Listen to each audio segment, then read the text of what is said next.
Sasagutin natin sa videong ito si Crescencio Agbayani at Joseph Lagumbay sa kailang pangangaral na sang-ayon umano ang Diyos sa pagsasama ng babae sa babae at lalaki sa lalaki bilang mag-asawa. At gumagamit sila ng Biblia para maging referensya sa kailang pananampalatayang ito. Kamakailan nag-viral si Crescencio Agbayani dahil sa kanyang pagkasal sa parehong kapwa babae. At ito ay umani ng batikos sapagkat kahit bata alam na hindi normal ang pagsasama ng babae sa babae at lalaki sa lalaki bilang mag-asawa. At ngayon, dadako tayo kay Joseph Lagumbay dahil meron silang iisang paninindigan ni Crescencio Agbayani patungkol sa usaping ito sa pagsasama ng babae sa babae at lalaki sa lalaki bilang mag-asawa. Isang mangangaral ng Catholic Universalist Church na si Father Joseph Lagumbay ay nangangaral na hindi umano kasalanan ang pamumuhay sa pagiging bakla at tumboy at hindi umano kasalanan ang pagtatalik ng kapwa lalaki at kapwa babae. Nakakapanginig balahibo po ito, promise. Pero tignan natin kung paano niya baluktutin ang Biblia at sasagutin natin isa-isa. Mapagpalang araw mga kapatid. Kung bago pa lang po kayo sa page nito, malaya po kayong mag-follow at mag-subscribe sa ating YouTube channel para updated po kayo sa mga susunod pa nating mga video. Si Father Joseph Lagumbay ay isang membro ng Catholic Universalist Church pero wala po itong kaugnayan sa Roman Catholic Church. Ini-introduce din ng taong ito ang LGBT Church. Kaya sa video ito, sasagutin natin isa-isa ang kanyang mga sinasabi. Thank you for calling the Lost Line. This is Father Joe speaking. Can I have your name and your concern, please? Hi, Father Joe. Please call me Alexa po. Totoo bang galit ang Diyos sa mga LGBT? Nasa Book of Leviticus kasi daw na kapag ang babae ay nakipagsiping sa kapwa babae or ang lalaki sa kapwa lalaki, paparusahan sila ng Diyos. So, kahit pa na-Christian ako, since bakla po ako at may boyfriend, galit po ba ang Diyos sa akin? Actually, hindi. Misinterpretation yan, kasi the verses were taken out of context. Ang nasa Leviticus ay ang pagbabawal sa same-sex rituals sa templo ng mga tiga-Kanaan. It's not about a loving, Christ-centered homosexual relationship. It's about the same-sex rituals in the temple of Molech. Walang Christ-centered love doon. Sa Leviticus 18:22 at Leviticus 20:13, sinabi ang pakikipagsiping sa kapwa lalaki gaya ng pagsiping sa babae ay papatayin sapagkat ito ay karumaldumal sa harap ng Diyos. Ang pakikipagtalik sa kapwa lalaki at kapwa babae ay morally evil dahil hayag ang paglalang ng Diyos na siya ay lumalang ng lalaki at babae lamang. Kaya nga ang lalaki ay para sa babae at ang babae ay para sa lalaki ayon sa 1 Corinthians chapter 11 verse 9. Paano naman po yung Sodom at Gomorrah? Di ba pinarusahan sila kasi mga LGBT mga nakatira doon? Another misinterpretation. Based on the biblical narrative, marami pang kasalanan ang Sodom at Gomorrah. Pero ang matindi, gusto nilang i-rape ang dalawang anghel. Take note, attempted homosexual rape ito at hindi Christ-centered monogamous relationship ang pinag-uusapan. Kaya hindi ito pwedeng gamitin against Christian LGBT couples. Kung ang pamumuhay sa pagiging bakla ng mga taong walang pagkilala sa Diyos sa Sodom at Gomorrah ay itinuturing na kasalanan sa harap ng Diyos, mas lalong higit ito ay kasalanan sa harapan ng Diyos kung ikaw ay nagsasabing Kristiyano ngunit namumuhay sa kasalanang ito.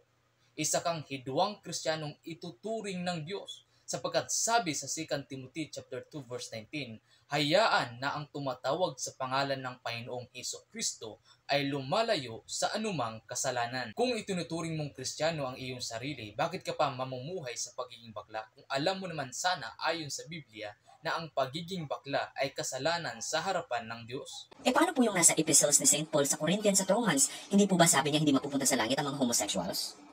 Okay, two things ha. First, tama ka. These are the words of Paul, not Jesus. Second, the word homosexual never appeared in the English Bibles, not until 1946. The original Greek words na ginamit were malakoi and arsinokoitai. Malakoi in Greek means men of weak faith. Now remember that in the ancient patriarchal times, men are always viewed as someone strong, while women are weak. So, pag sinabi nating man is weak, it denotes being feminine, okay? However, it does not directly translate to homosexuality.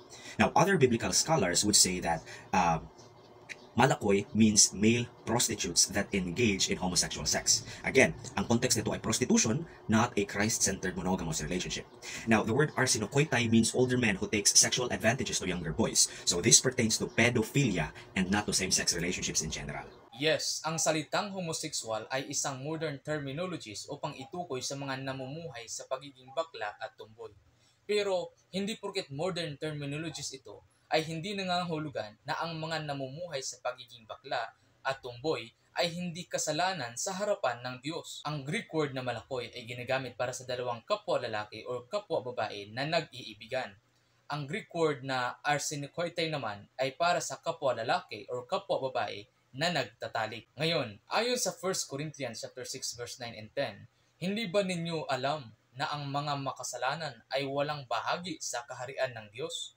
Huwag ninyong dayain ang inyong sarili, ang mga nakikiapid, sumasamba sa Diyos-Diyusan, nangangalunya, mga binabae, pakikipagtalik sa kapwa lalaki o kapwa babae, pagnanakaw, sakim, naglalasing, nanlalait ng kapwa, o nandaraya ay walang bahagi sa kaharian ng Diyos. Base sa konteksto, ang kausap ni Apostol Pablo rito ay ang iglesia o ang mananampalataya sa Korinto, hindi mga unbelievers, at hindi male prostitute ang context dito.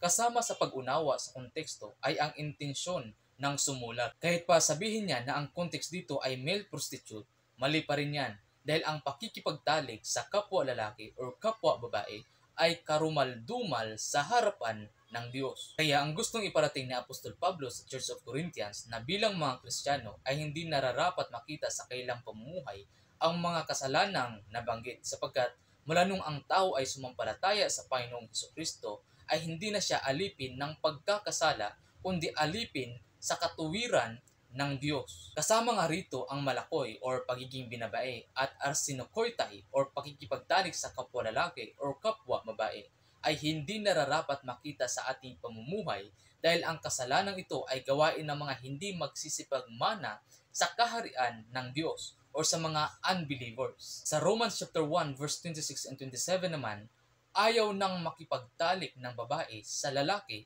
ayon sa likas na kaparaanan at sa halip ay sa kapwa babae sila nakikipag-ugnayan. Ganoon din ang mga lalaki, ayaw nilang makipagtalik sa mga babae ayon sa likas na kaparaanan at sa kailang kapwa lalaki sila na huhumaling. Ginagawa nila ang mga kasuklam-suklam na bagay kaya't sila'y paparusahan ng nararapat sa kanilang masamang gawa. Hindi pa ba yan malinaw mga kapatid? Ang mga bakla naghahanap ng kapwa lalaki, ang mga tumboy naghahanap ng kapwa babae, ang mga kasalanang iyan ay kasama sa mga karumaldumal sa harapan ng Diyos. Ha? Ganun po ba, Father? Ano pa talaga ang turo ni Jesus about the LGBT? Actually, hindi siya against sa mga LGBT. Jesus even said that some men are born eunuch or walang interest sa mga babae, while other men are made eunuchs by other men. Ito yung mga castrated male servants sa palasyo dati. Sila yung matatawag nating transsexuals noong unang panahon. Sabi ni Jesus, mapupunta sila sa langit. Even the apostles baptized a eunuch in the Bible. Magkaiba po ang eunuch kaysa mga namumuhay sa pagiging bakla dahil ang eunuch sila ay tagapangalaga o tagabantay sa mga asawa ng hari. Eunuch comes from the Greek eunuchos, meaning bedroom guard. In history, a eunuch was a man whose job was to guard the bedroom door of a royal woman to protect her. These guards were castrated to make them less threatening to the woman they guarded. Kaya pala sila tinawag na eunuch kasi ang kanilang buhay nakalaan sa pagbabantay sa mga asawa ng hari. Kaya hindi sila nagka-interes mag-asawa. Kasi kasama pala sa kailang tungkulin ang tanggalan ng bayag para iwas banta sa mga asawa ng hari. Sa pagiging bakla naman ay nagkakaroon sila ng interes mag-asawa at ang masaklap sa kapwa lalaki pa. Kaya magkaiba ang pagiging eunuch sa pagiging bakla. At hindi nararapat gamitin ang sitwasyon ng eunuch para i-justify ang pagiging bakla. Dahil kalapastanganan na sasabihin mong Jesus affirms a gay couple, sumpain ka ng Diyos. Yes, may eunuchong naligtas sa Biblia, yun ay dahil sumampalataya siya sa tagapagligtas na si Kristo. Ang eunuch na binautismuhan ni Felipe ay kagaya rin natin yun na makasalanan. At ayon sa Biblia, ang sino mang makasalanan ay maliligtas kung siya ay sumampalataya sa Panginoong Hesukristo. At ang kagandahan, kung ikaw ay totoong sumampalataya, kahit saan kapag galing na kasalanan, kaya kang baguhin ng Diyos. Kaya naniniwala ako ayon sa Biblia, kapag ang lasinggero ay sumampalataya sa Panginoon, magbabago ang buhay niya at titigil yan sa pagiging lasinggero. Naniniwala ako ayon sa Biblia, kapag ang mamamatay tao sumampalataya sa Panginoon, magbabago ang buhay niyan at titigil yan sa pagpatay gaya ni Apostol Pablo na naging apostol ni Kristo. Naniniwala ako ayon sa Biblia kapag ang prostitute ay sumampalataya sa Panginoong Hesukristo, magbabago ang buhay niyan at titigil yan sa pagiging prostitute. At naniniwala ko ayon sa Biblia kapag ang bakla o tumboy ay sumampalataya sa Panginoon, magbabago ang buhay niyan at hindi na yan mamumuhay sa pagiging bakla at pagiging tumboy. Dahil ayon sa 2 Corinthians chapter 5 verse 17, ang na kay Kristo ay bago nang nilalang. Ang lumang pagkatao ay lumipas na. Ngayon, naging bago na. Wow, sinabi ni Jesus yun? Yes, what's more interesting is that according to modern scholarship, Jesus affirmed a gay couple. Di nga. If you can remember about the story of the centurion who asked Jesus to heal his servant, it is very much probable na yung servant na yun at yung centurion in a relationship. 3 clues. First, servants are bought and sold in the ancient world. Walang attachment ang mga sundalo sa mga ito dahil disposable sila at walang halaga ang mga buhay nila. Why would he go to Jesus and ask him to heal his disposable servant, di ba? He is a centurion and he can just buy another servant after it dies. Next, the Greek word used in this verse was pais, which is very unlikely. Okay? Pais kasi means my boy. It's a term of endearment na karaniwang ginagamit ng mga ama sa kanilang mga anak na lalaki. Now, this denotes a strong bond or affection sa kanila. In this context, it is possible that it's used as a romantic endearment. Lastly, during the time of Jesus, bawal mag-asawa ang mga sundalong Romano. Kaya it is possible na bumili sila ng mga slaves for sexual purposes. And it turns out, he fell in love with him. Bawal kasi silang mag-asawa kasi, according to Rome, kailangan yung mga sundalo, yung loyalty nila, nasa Rome lang. Nonsense! Kung ang mga Roman soldiers ay bawal mag-asawa kaya sila kumuha ng 6 slave na lalaki, ayon kay Father Joseph Lagumbay, bakit hindi na lang babae ang kinuha nilang 6 slave? During the first 2 centuries AD, Roman soldiers were prohibited from contracting legal marriage. The masculine nature of Roman military discipline was likely motivation for the ban. Nevertheless, many Roman soldiers formed de facto unions with women and fathered children. Malinaw, bawal sa kanilang mag-asawa pero may mga babae sila kung saan nagkakaroon sila ng anak. Ano ba itong de facto? A de facto relationship is when you and your partner have a relationship and live together as a couple but are not married. Ang usage ng pais ay hindi lang my boy, kundi marami pong usage ang Greek word na ito. Gaya na lamang ng a male child or a male boy, a male slave or a male servant.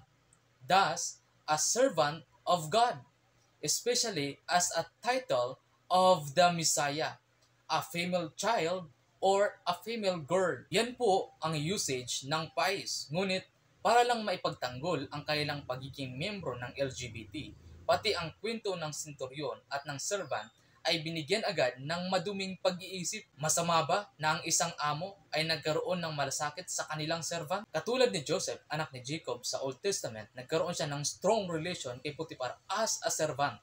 Ibig sabihin ba siya ay sex slave ni Potiphar? Masama bang nagkaroon ng malasakit sa kanya si Potiphar dahil servant lamang siya?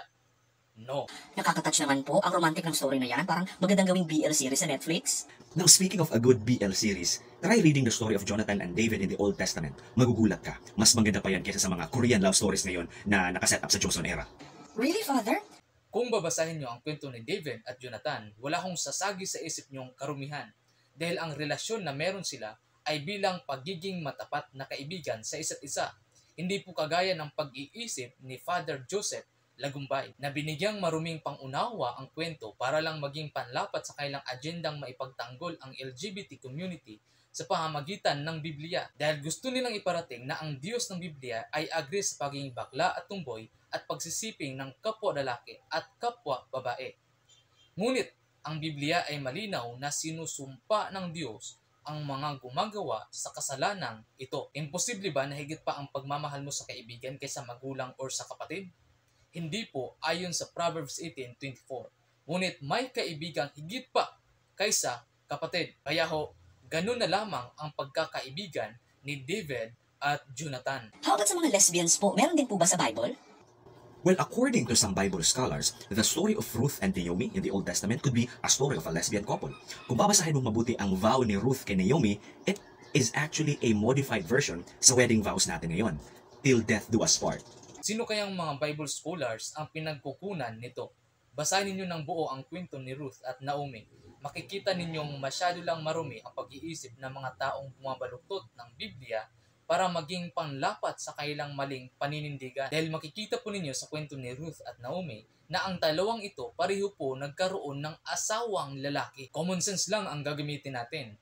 Kung ang Diyos ay napupuot sa mga taga Sodom at Gomorrah sa pamumuhay nila sa pagiging bakla at sa iba pang kasalanan, mas lalong higit napupuot ang Diyos sa mga nagpapanggap na Kristiyano ngunit patuloy na namumuhay sa pagiging bakla at sa iba pang kasalanan. Hindi ka totoong Kristiyano kundi professing Christian at mapupunta sa kapahamakan ng impyerno kung hindi ka tatalikod sa kasalanan. Wow, speechless ako, Father. Dami ko palang hindi alam sa Bible. Alam niyo po, before ako tumawag, I was thinking about ending my life kanina. Sabi kasi ng pastor namin, if I will not change, I will be burned in hell forever daw. Naku, don't you ever think of doing that again. Hindi ka pa pinapanganak, kilalang kilala ka na ng Diyos. Yes, kilala ng Diyos ang bawat isa, ngunit ang kinikilala ng Diyos bilang Kanya ay ang mga totoong nagsisampalataya. Hindi ang mga professing Christian na binabaluktot ang Biblia. Siya yata ang gumawa sa'yo. You are fearfully and wonderfully made by the Lord. Yes, nilalang tayo ng Diyos, pero ang pamumuhay mo sa kasalanan ay pinili mo yan. At may hatol ang Diyos dyan sa'yo balang araw. Man looks at the outside, but God looks at the heart. Yes, ang Diyos ay nakatingin sa puso. Pero di ba ang tunay na binago ang kalooban ay dapat hindi nagpapatuloy sa kasalanan? Malino kasi ang homosexuality is against human nature and against the Creator. Kung sino man yung pastor nyo, hindi siya marunong magmahal. Remember, he who does not love does not know God, because God is love. Yes, mapagmahal ang Diyos at ang pagmamahal niya ay may kasamang pagtutuwin. Kaya nga ibinigay niya sa atin ang kanyang salita. Pero tandaan niyo ito, napupuot rin ang Diyos sa mga taong namumuhay sa kasalanan, lalong higit sa mga taong ginagawang tama ang mali. At ang mali ay ginagawang tama, gaya na lamang sa mga nagsasabing Jesus affirms a gay couple at okay lang magpatuloy sa pamumuhay sa pagiging bakla at pagiging tumboy at okay lang daw ang magsiping ang kapwa lalaki at kapwa babae. Susumpain ng Diyos ang mga taong namumuhay sa ganyan at ang mga taong nangangaral ng ganyan. Salamat po, Father. Makakatulog na po ako ng mahimbing. You're welcome po. If there's nothing else I can help you with, thank you for calling the Lost Line. This has been Father Joe saying, faith without action is dead, but religion without science is blind. Have a great day ahead. Bye for now. Maraming salamat sa inyong panunood, mga kapatid. Ang pananampalatayang hindi nakakapagpabago sa iyong pagkatao ay galing sa demonyo. Kaya magsisi at sumampalataya sa Ebanghelyo ng Panginoong Hesukristo at tiyak mababago ang buhay mo. Maliligtas ka pa at mapupunta sa paraiso ni Kristo.